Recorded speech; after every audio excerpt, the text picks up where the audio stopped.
From 5 months, you can carry your baby facing out. This is how. Adjust the back strap. It should sit low on your back for support.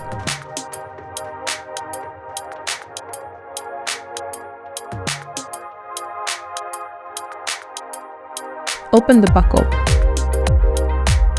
Fasten the waist belt and back buckle.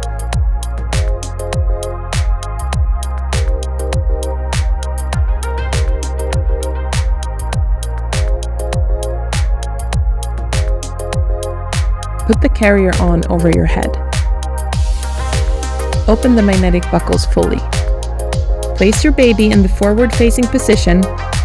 Pop the baby's legs in on each side. And close the magnetic buckles. Adjust the straps for support.